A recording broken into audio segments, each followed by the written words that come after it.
रिमझिम की शादी समीर से हुई थी, लेकिन शादी के कुछ महीनों बाद ही उनके रिश्ते में दूरियां आने लगीं। समीर हमेशा किसी तनाव में रहता था और रिमझिम से कई बातें छुपाने लगा था। घर के बाकी लोग भी रिमझिम को अपनाने के बजाय उससे अजीब व्यवहार करने लगे। तभी एक दिन घर में एक छोटी मासूम लड़की आई, जिसका नाम परी था। परी के आते ही पूरे घर का माहौल बदल गया। रिमझिम को परी से अपनापन महसूस हुआ, लेकिन समीर और उसकी माँ उस बच्ची को देखकर परेशान हो जाते थे। एक रात रिमझिम को घर के पुराने स्टोर रूम से डायरी मिली, जिसमें समीर, एक अनजान औरत और छोटी बच्ची की तस्वीर थी। तस्वीर देखकर रिमझिम के पैरों तले जमीन खिसक गई, क्योंकि वो बच्ची बिल्कुल परी जैसी दिख रही थी। अब रिमझिम के सामने सबसे बड़ा सवाल था, क्या समीर उससे कोई बहुत बड़ा सच छुपा रहा है? रात का समय था, पूरे घर में सन्नाटा फैला हुआ था। रिमझिम बालकनी में खड़ी आसमान की तरफ देख रही थी। उसकी आंखों में उदासी साफ झलक रही थी। तभी पीछे से छोटी परी की आवाज़ आई, रिमझिम दीदी, आप फिर से रो रही हो? रिमझिम ने जल्दी से अपने आंसू छुपाए और मुस्कुराकर बोली, नहीं परी, बस हवा आंखों में लग गई। परी धीरे धीरे उसके पास आई और उसका हाथ पकड़ लिया। झूठ, जब लोग अकेले में रोते हैं ना, तब उन्हें बहुत दर्द होता है। रिमझिम कुछ बोल नहीं पाई। उसे हैरानी हो रही थी कि इतनी छोटी बच्ची इतनी बड़ी बातें कैसे समझती है। तभी नीचे हॉल से समीर की तेज आवाज़ सुनाई दी, परी कहाँ है? परी डर गई और तुरंत रिमझिम के पीछे छिप गई। कुछ ही सेकंड में समीर कमरे में आ गया।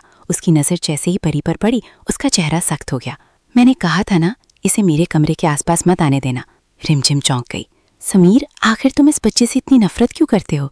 समीर गुस्से में बोला, तुम नहीं समझोगी रिमझिम, तो समझाओ मुझे। रिमझिम की आवाज़ ऊंची हो गई। तभी समीर की माँ वहाँ आ गई।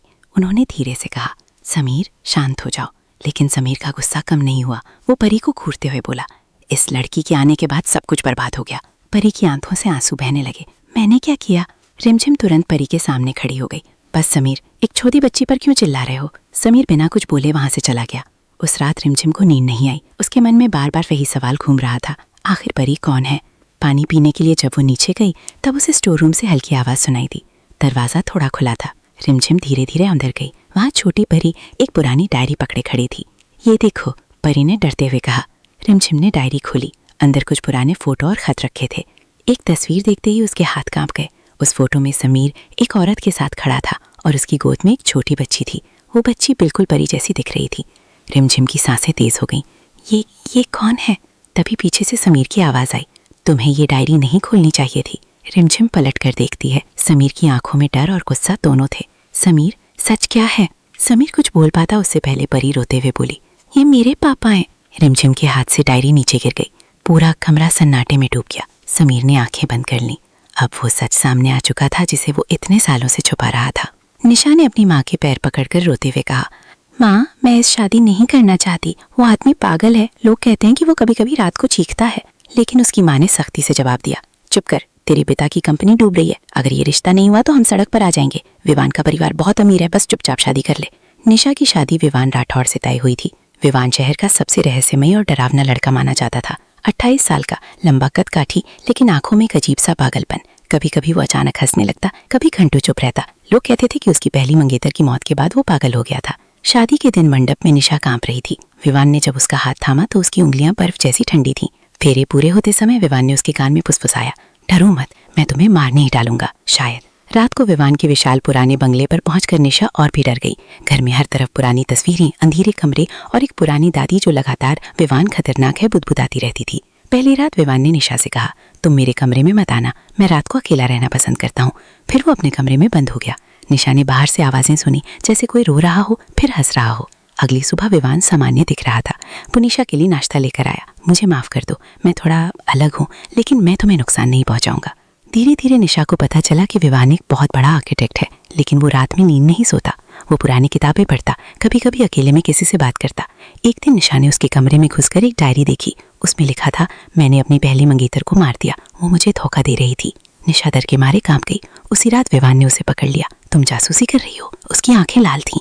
मुझे छोड़ दो, मैं चली जाऊंगी। निशा रो पड़ी। विवान ने उसे दीवार से लगा दिया और बोला, तुम कहीं नहीं जा सकती। ये शादी सिर्फ 1 साल की है। मेरे पिता ने वसीयत में लिखा है कि अगर मैं शादी नहीं करता तो सारी प्रॉपर्टी चली जाएगी। 1 साल बाद तुम आज़ाद, लेकिन इस 1 साल में मेरे राज मत खोलना।